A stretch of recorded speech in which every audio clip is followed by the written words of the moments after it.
আসসালামু আলাইকুম। সবাই ভালো আছো? আমরা গত ক্লাসে যে পড়াগুলো পড়েছিলাম সেগুলো কি গত ক্লাসে ক্লাস অনুযায়ী কি সব কি ঠিকঠাক মতো হয়েছে? আচ্ছা, তুমি প্রেজেন্ট, কিন্তু আমাকে গত ক্লাসে কিন্তু প্রিয়তি ছাড়া অন্য কেউ কিন্তু আমাকে কোনো মেইল করেনি। তার মানে বাকি সবার আর কোনো সমস্যা হয়নি, তাই না? স্যার আমি কমেন্টে দিয়েছিলাম আপনাকে।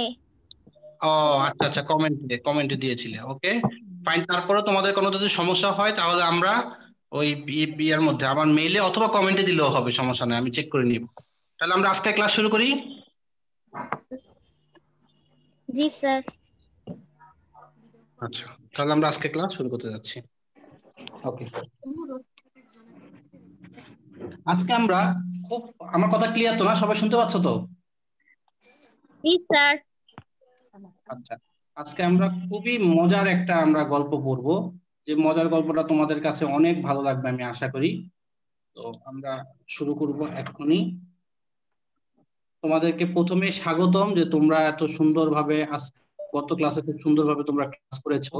আজকেও তোমরা চলে এসেছো সঠিক টাইমে, এই জন্য তোমাদেরকে অভিনন্দন এবং ধন্যবাদ। আমরা আজকে যে গল্পটা পড়বো সেটা একটা যুদ্ধ নিয়ে গল্প।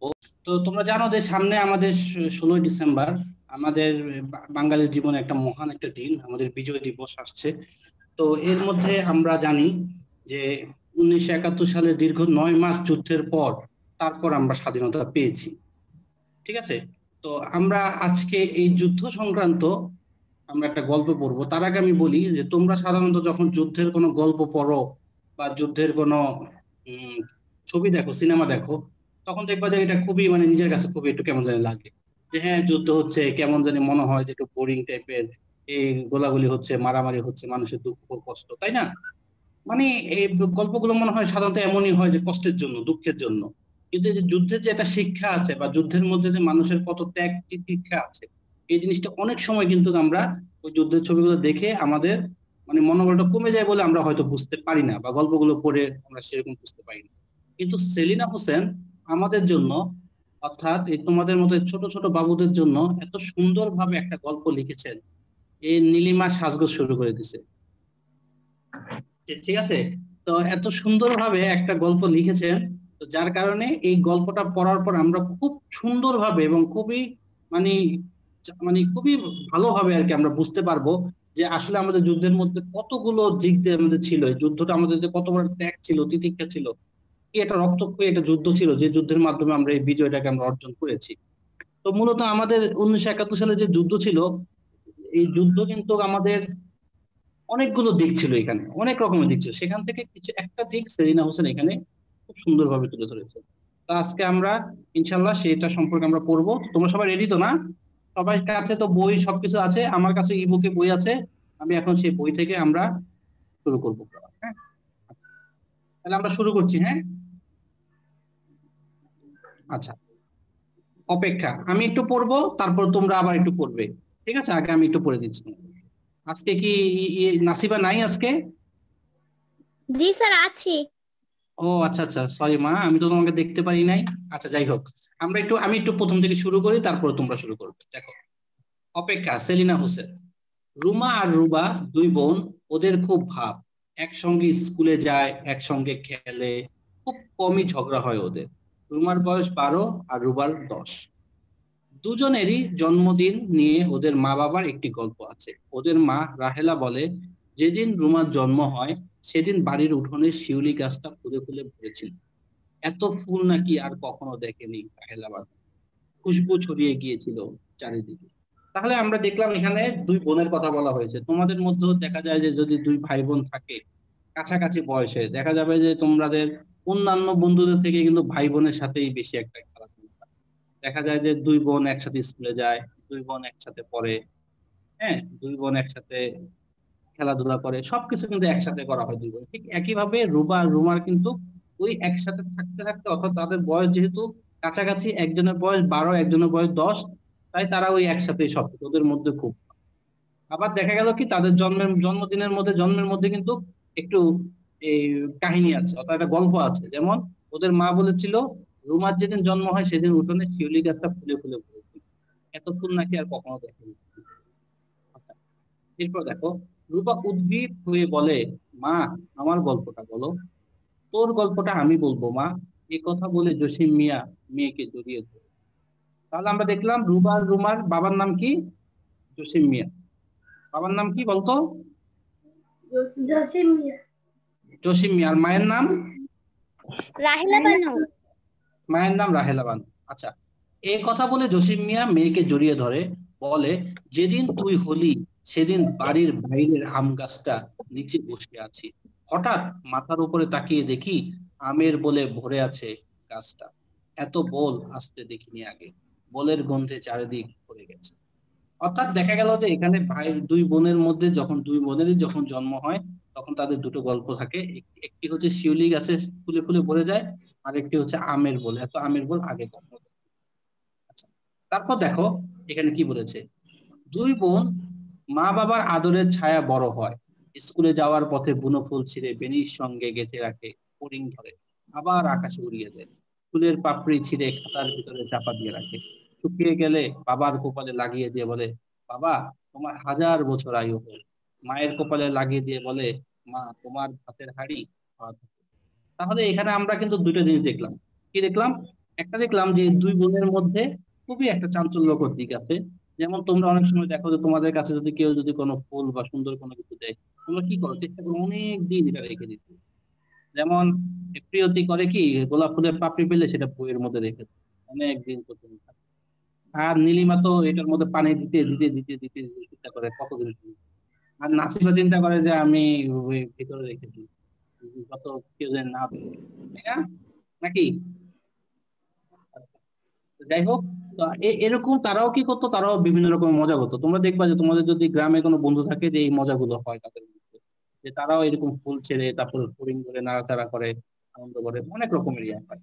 আচ্ছা, আবার দেখা গেল কি, এই একটা জিনিস আমরা দেখলাম তাদের মধ্যে চাঞ্চল্য কি, আরেকটা জিনিস কি দেখলাম, তারা কিন্তু অনেক বুদ্ধিমতী। কিভাবে বুঝলাম? দেখো, বাবার কপালের মধ্যে বাবার জন্য তারা কি দোয়া করছে, যেন 1000 বছর আয়ু থাকে, কারণ তারা দেখছে যে বাবা তাদের সব সময় তাদের পাশে আছে, তাদের জন্য জিনিসপত্র আনতে সবকিছু রেডি করছে। আবার মায়ের কাছে দিয়ে কি বললো, মায়ের ভাতের হাঁড়ি যেন সবসময় ভরা থাকে, কারণ মা তাদেরকে খাবার দাবার খাওয়ায়। তাদের মধ্যে এই জিনিসটা থাকে যে তারা যেন সবকিছু যেন, তাদের বুদ্ধিমত্তার পরিচয়টা এখানে দিয়ে যাতে বাবা মা তাদের কাছে থেকে। আচ্ছা, এখন দেখো, জসিম মিয়া ওদের কপালে চুমু দিয়ে বলে, আমার মেয়েগুলো অনেক বুদ্ধি, অনেক বড় মা। চাইলে লেখাপড়ার জন্য তোদের আমি ঢাকায় পাঠাবো। ঠিক আছে? তাহলে একটা গ্রামের মানুষ যে কিনা খুব কষ্ট করে তাদের সংসার চালাচ্ছে, সে তার মেয়েদের এই বুদ্ধি দেখে অনেক আনন্দিত হয় এবং তাদের জন্য দোয়া করে, এবং দোয়ার পর তাদেরকে বলে যে লেখাপড়া করার জন্য চাইলে তাদেরকে ঢাকায় পাঠানো হবে। দুই বোন খুশিতে হাততালি দেয়। মা বাবা ওদের উৎফুল্ল মুখের দিকে তাকিয়ে বলে, একদিন জসিম মিয়া। আচ্ছা, দুই বোন খুশিতে হাততালি দেয়, মা বাবা ওদের উৎফুল্ল মুখের দিকে তাকিয়ে থাকে। আচ্ছা, তাহলে এখন যদি তোমাদেরকে বলা হয় যে তোমরা তো এখন ঢাকায় আছো, তোমাদেরকে এখন বলা হলো তোমাদেরকে লেখাপড়া করার জন্য তোমাদেরকে আমেরিকায় পাঠানো হবে, তাহলে তোমরা কি করবা? একজনে ঘুমাবে না, সারা রাত চিন্তা করবে কখন আমরা যাবো, কখন প্লেনে উঠবো, কখন আমেরিকা যাবো। নীলিমা তো এখনো চিন্তা করতেছে, হ্যাঁ হ্যাঁ আমাকে আমেরিকা পাঠাবে। ঠিক আছে? তো এরকমও তারা গ্রামের মধ্যে তারা যখন থাকে, এই ঢাকার কথা শুনে তারা খুবই আনন্দিত হয়। আচ্ছা, এবার দুই বোন খুশিতে হাততালি দেয়, মা বাবা ওদের উৎফুল্ল মুখের দিকে তাকিয়ে থাকে। এবার দেখো আমরা মূল জায়গায় চলে আসি। একদিন জসিম মিয়া বাজারে যায়, সেখান থেকে 2 সের চাল ডাল কিনে বাড়ি ফিরে বারান্দায় হপাস করে বসে পড়ে। ছুটে আসে রাহেলা বানু। কি হয়েছে? যুদ্ধ। যুদ্ধ? রাহেলা বানু অবাক হয়ে বলে। অর্থাৎ যে মানুষটা সবসময় চাঞ্চল্যকর, অনেক আনন্দ নিয়ে থাকে, অনেক উৎফুল্ল নিয়ে থাকে, পরিবারের সব খেয়াল খবর রাখে, সেই লোকটা আজকে এসে কি করলো, ধাস করে পড়ে গেল। অর্থাৎ সবার মধ্যে একটা চিন্তিত হয়ে গেল যে কি ব্যাপার, এরকম করে এরকম হয়ে গেল কেন? তখন কি বললো? সে বলল যুদ্ধ। রাহেলা বানু খুবই অবাক হয়ে গেল, যুদ্ধ? কারণ তারা তো কখনো যুদ্ধ, তারা সবসময় শান্তির মধ্যে থাকে, তারা তো কখনো যুদ্ধ নিয়ে চিন্তা করে না। তাই তারা অবাক হয়ে গেল। আচ্ছা, এবার আমরা পরের টুক যাই। কিছু বলার আগেই জসিম শুনতে পায় বাইরে হইচই। ও দুই মেয়ের হাত ধরে বাইরে আসে, দেখে লোকজন আম গাছের নিচে গোল হয়ে বসে রেডিওতে খবর শুনছে। বিবিসির খবরে বলছে, ঢাকা শহরে গত মধ্যরাতে গণহত্যা শুরু করেছে পাকিস্তানি সেনাবাহিনী। জসিমের মনে পড়ে কিছুদিন আগে ওরা বঙ্গবন্ধুর ৭ই মার্চের ভাষণ শুনেছিল। এবারের সংগ্রাম আমাদের মুক্তির সংগ্রাম, এবারের সংগ্রাম স্বাধীনতার সংগ্রাম। তাহলে আমরা কি দেখলাম যে জসিম জসিম মিয়া যেহেতু এত কিছু এখনো পর্যন্ত বোঝে না, তখন সে এই যুদ্ধের জন্য সে কি করলো, বাইরের হইচই শুনে তারা মেয়েদের হাত ধরে বাইরে চলে আসলো এবং দেখলো যে তারা বিবিসি হচ্ছে একটা খবরের নিউজ চ্যানেল যেখানে খবর দেওয়া হয়। তো এখানে খবর শুনে তারা দেখছে যে গত রাতে গণহত্যা শুরু হয়। আচ্ছা, তাহলে বলো তো, তারা যদি আজকে শোনে গত রাতে গণহত্যা শুরু হয়েছে, তাহলে কত তারিখে তাদের এই ঘটনা ঘটেছে? কেউ বলতে পারবে? আর বলতে পারবে গত রাত্রে, না না, কোন রাতে গণহত্যা হয়েছিল? মনে আছে অপারেশন সার্চলাইট কত তারিখ হয়েছিল? 25 মার্চ রাতে। 25 মার্চ, তাই না? তাহলে এই যে এখানে বলা আছে না গত রাতে গণহত্যা শুরু হয়েছে, তার মানে তারা যেদিন গল্পটা বলছে সেদিন কয় তারিখ? 26 তারিখ। 26 মার্চ। 26 March, very good. আচ্ছা, এবার আমরা দেখি। তার মানে হ্যাঁ, 26 মার্চ ঘটনা হচ্ছে। তার মানে জসিম চিন্তা করলো যে আমরা তো কিছুদিন আগে বঙ্গবন্ধু সে রক্ত ঝরা আমরা ভাষণটা শুনেছি যে এবারের সংগ্রাম আমাদের মুক্তির সংগ্রাম, এবারের সংগ্রাম স্বাধীনতা। আচ্ছা, এবার একটু কেউ পড়বে। কে পড়বে, নাসিমা নাকি অন্য কেউ পড়বে?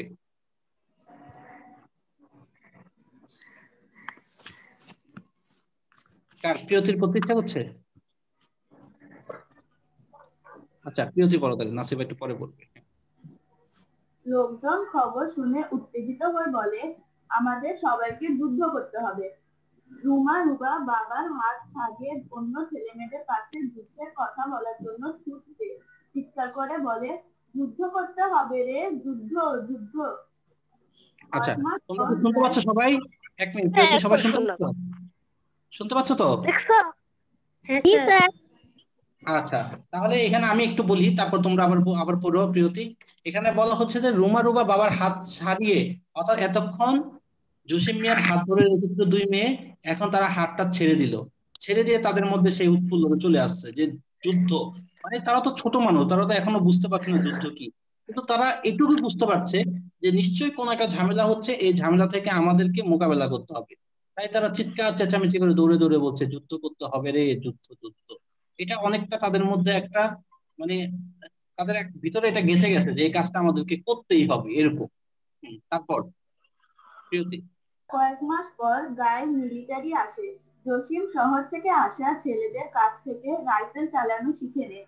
তারপর গড়ে তোলে মুক্তিবাহিনী। রাহেলা মেয়েদের নিয়ে বাড়িতে থাকে। জসিম চেয়েছিল রাহেলা ওর বাবার বাড়ি চলে যায়, কিন্তু রাহেলা যেতে রাজি হয়নি। তাহলে এখানে আমরা দেখলাম যে একটা দেশপ্রেম, দেখো রাহেলার মধ্যে কত বড় একটা দেশপ্রেম। তোমরা চিন্তা করো যে মিলিটারিরা কিছুদিনের মধ্যে তাদের গ্রামে চলে আসে। মিলিটারিরা যখন গ্রামে চলে আসে তখন জসিম শহর ছেড়ে আসা ছেলেদের কাছ থেকে রাইফেল চালানো শিখে নেয়, কারণ তারা গ্রামে ছিল, রাইফেল কিভাবে চালাতে হয় এটা স্বাভাবিক, তারা পারবে না, তারা শিখে দিল। এরপর সে একটা মুক্তি বাহিনীও গড়ে তোলে। সে চেয়েছিল যে তার মেয়েরা বা তার স্ত্রীকে সে খুব নিরাপদে রাখবে যাতে তাদের সমস্যা না হয়, তাই সে চেয়েছিল যে তাদের বাপের বাড়িতে, অর্থাৎ জসিমের শ্বশুর বাড়িতে তাদেরকে রেখে আসতে। কিন্তু রাহেলা কোনোভাবেই সেটা চায় নাই, কারণ সে চিন্তা করেছে যে যেহেতু আমার স্বামী যুদ্ধ করতে যাচ্ছে, সে মুক্তিযুদ্ধ করতে যাচ্ছে, অর্থাৎ দেশের জন্য সে তার নিজের জীবনকে বিপন্ন করতে যাচ্ছে, তাহলে আমি যতটুকু সম্ভব আমি আমার নিজের এই জায়গা থেকে অবস্থান করে আমি এই যুদ্ধে আমি অংশগ্রহণ করে যাব। তাহলে আমরা দেখলাম এখানে রাহেলার মধ্যে অনেক বড় একটা দেশপ্রেম যুক্ত হয়েছে। আচ্ছা, এবার হ্যাঁ, আবার আমরা একটু পড়ি। প্রিয়তি। নদীর ধারেই বাজার। সেদিন বিকেলে বাজারে গেলে পাকিস্তানি মিলিটারির সামনে পড়ে যায় জসিম। ওরা বাজারের দোকান ও ঘর বাড়িতে আগুন লাগিয়ে দেয়। গুলি ছুটতে ছুটতে আসে। একটি বুলেট এসে লাগে জসিমের বুকে। নদীর ধারে মুখ থুবড়ে পড়ে যায় ও। রক্তে ভেসে যায় মাটি। নিজেরই রক্তে মাখামাখি হয়ে যায় ওর শরীর। তাহলে খুবই একটা করুণ কাহিনী আমরা এখানে দেখলাম যে তারা যেখানে বাস করতো সেই নদীর ধারে বাজার ছিল। তো একদিন বিকেলে কি হলো, বাজারে পাকিস্তানি মিলিটারিদের সামনে পড়ে যায় জসিম। তো ওরা বাজারে, যেহেতু ওদের তো মিলিটারিরা তো ছিল কতটা নির্মম, তোমরা জেনেছো, এর আগেও অনেক গল্প আমরা পড়েছি, অনেক কবিতা পড়েছি। তারপরে আমরা বাংলাদেশ বিশ্ব পরিচিত আমরা পড়েছি যে ওরা কতটা নির্মম ছিল। তো সেক্ষেত্রে তারা কিন্তু সবসময় আগুন ধরিয়ে দিত, করতো, ঘর বাড়ি পুড়িয়ে দিত, ভেঙে ফেলতো। গুলি ছুটতে ছুটতে আসতো, যাকে পেলো তাকে মেরে ফেলতো, এরকম হতো। তো একদিন এভাবেই তারা গুলি ছুটতে আসছে, একটি বুলেট এসে জসিমের বুকে লাগে। সাথে সাথে কি হয়, জসিম সেখানে পড়ে যায়, অর্থাৎ নিজের রক্ত নিজে মাখামাখি, অর্থাৎ জসিম এখানে মারা যায়। এই গল্প। পরের প্যারাটা একটু নাসিবা পড়ো, মিলিটারিরা চলে গেলে। মিলিটারিরা চলে গেলে যারা পালিয়ে গিয়েছিল তারা ঘরে ফিরে আসে। রাহেলা ও মেয়েদের নিয়ে আসে বাড়িতে। অনেক বাড়ি পুড়ে গেলেও ওদের বাড়িতে আগুন লাগেনি।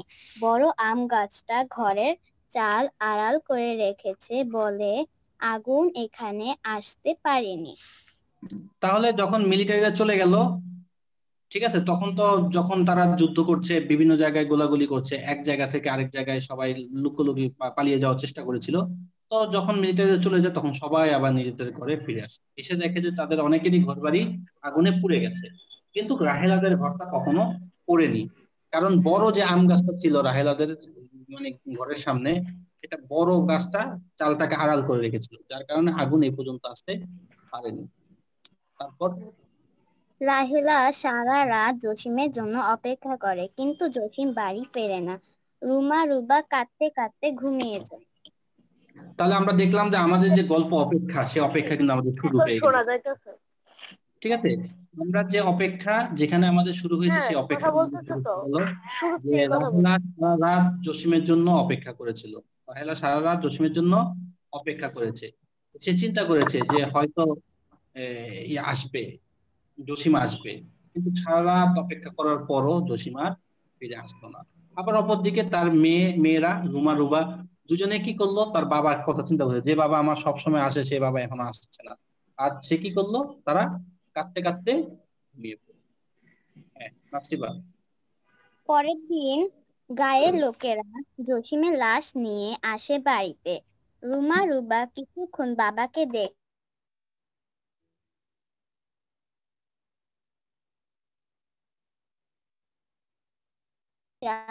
ওদের মাকে দেখাশোনা করছে।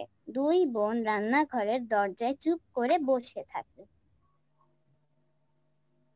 তাহলে আমরা দেখলাম যে একটা সুন্দর একটা পরিবার, অনেক সুন্দরভাবে যে পরিবারটা ছিল, খুব হাসি খুশি ছিল, তাদের মধ্যে শুধু আনন্দ ছিল, কোনো দুঃখ ছিল না, কষ্ট ছিল না।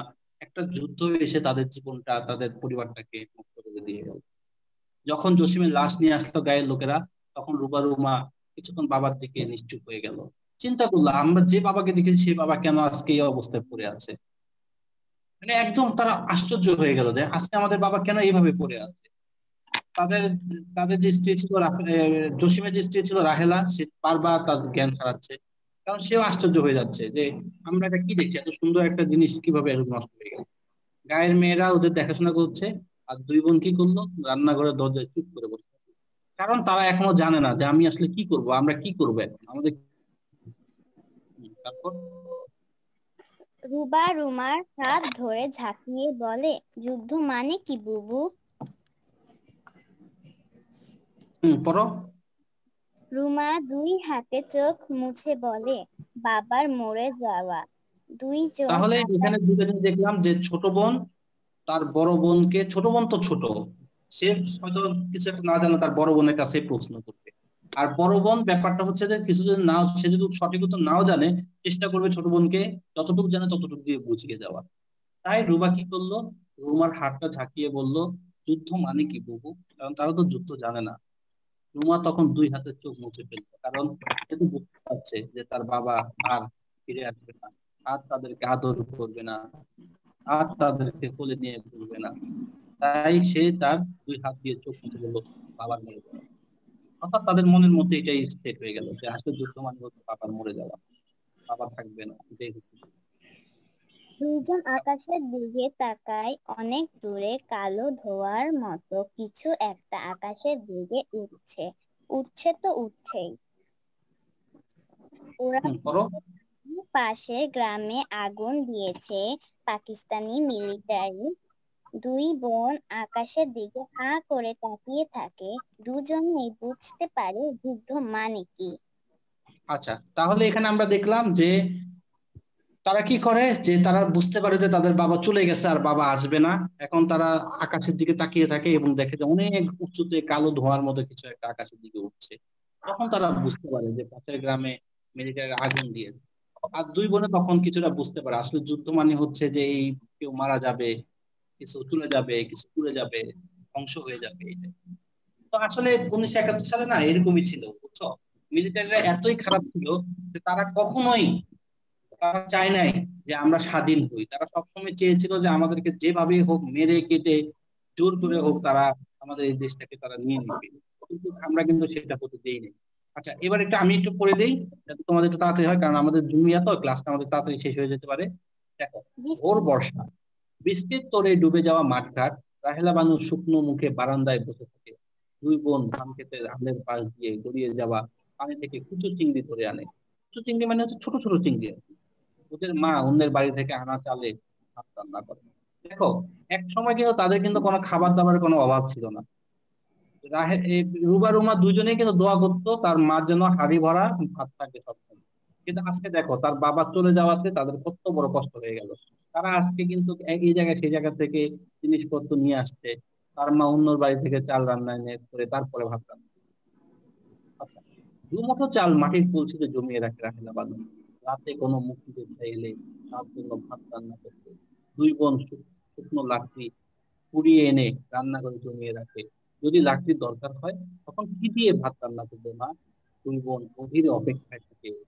চিন্তা করো, তার মানে শুধু যে জসিম মিয়া যুদ্ধ করার জন্য প্রস্তুত ছিল বা তার স্ত্রীও প্রস্তুত ছিল তা কিন্তু না, এই যে ছোট ছোট বাচ্চারা রুমা এবং রুবা, তারাও কিন্তু চেষ্টা করছে যে এই যুদ্ধতে যে কোনো ভাবে সহযোগিতা করতে। মা পাশের বাড়ি থেকে বা অন্যের বাড়ি থেকে যে চালগুলো নিয়ে আসছে সেখান থেকে আবার কিছু চাল, দুমুঠো চাল নিয়ে কি করছে, রেখে দিচ্ছে, যাতে কোন মুক্তিযুদ্ধে আসলে তাদেরকে রান্না করে খাওয়াতে পারে। আর রুবা রুমা কি করছে, বিভিন্ন জায়গা থেকে লাকড়ি কুড়িয়ে এনে এটা জমিয়ে রাখছে। যদি মা রাতে রান্না করতে হয় তখন যদি লাকড়ি না থাকে তাহলে যেন রান্না করতে হয়। চিন্তা করে করতে পেরেছে, ছোট ছোট বাচ্চারা তাদের মধ্যেও দেশপ্রেমটা এখানে ফুটে উঠেছে। আচ্ছা, সে রাতে বৃষ্টি ছিল না, জ্যোৎস্নায় ভরা ছিল উঠোন। গভীর রাতে দুজন মুক্তিযোদ্ধা আসে ওদের বাড়িতে, টুকি ডাকে, মা দরজা খোলো, মা গো।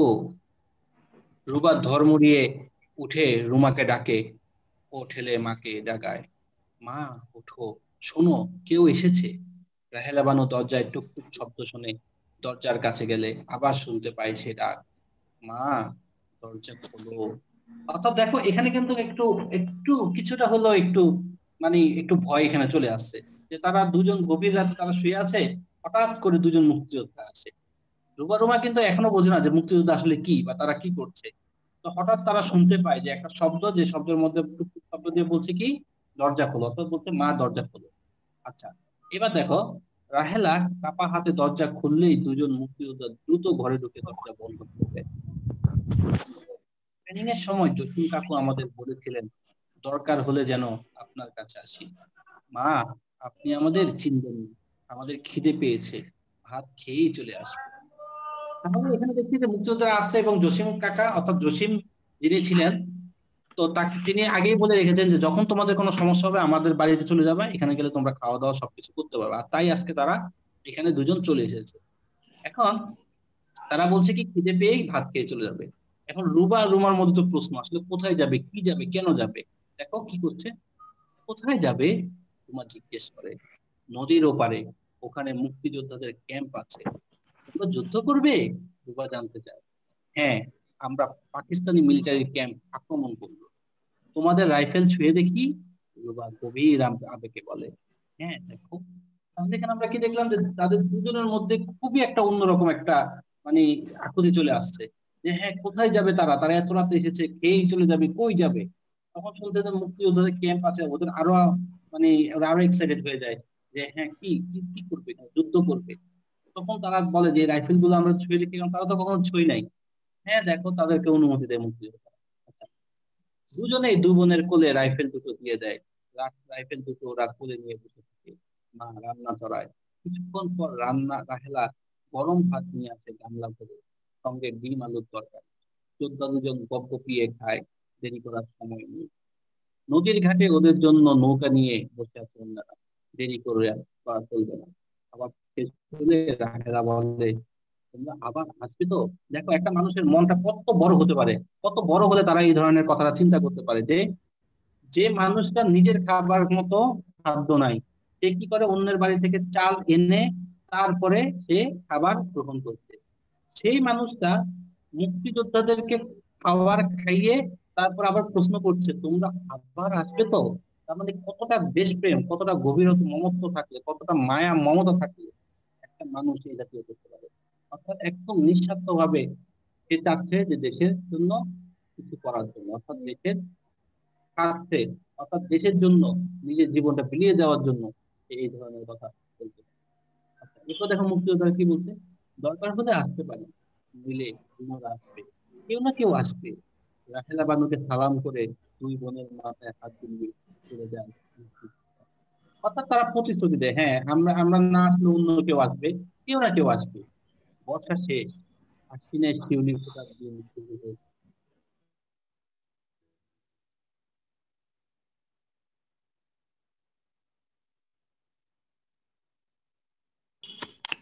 দুই বোন লাফ দিয়ে উঠে দরজা খোলে, মুক্তিযোদ্ধারা আসে, ভাত খায়, নয়তো নয়তো একটু ঘুমিয়ে নেয়। রাতের অন্ধকারে আবার চলে যায়। ঘোরতর যুদ্ধ চলছে চারিদিকে। রুমা আর রুবা রাতে ঠিক মতো ঘুমাতে পারে না। ওরা আবার অপেক্ষা করে একটি ডাক শোনার জন্য। খুকুমনিরা, দরজা খোলো, আমরা মুক্তিযোদ্ধা। তাহলে আমরা খুবই সুন্দর একটা গল্প বললাম, তোমাদের কি কেমন লাগলো, ভালো লাগলো গল্পটা? হ্যাঁ স্যার। আমার মনে হয় সবারই ভালো লেগেছে গল্পটা, কারণ খুবই সুন্দর আমরা একটা গল্প বল।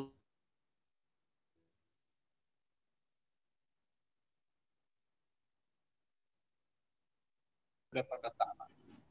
তোমাদের মতো বয়সী যারা, তারাও চাইলে দেখতে ভালোবাসতে পারে। হ্যাঁ, এখন তোমরা বলতে পারো যে স্যার তাহলে আমরা কিভাবে কি করবো, আমরা যুদ্ধ করবো না। তোমরা যুদ্ধ করবে বা অনেক বড় কিছু করবে তা না, তোমাদের যতটুকু সামর্থ্য আছে ততটুকু দিয়ে চাইলেও কিন্তু তোমরা এই দেশটাকে ভালোবাসো।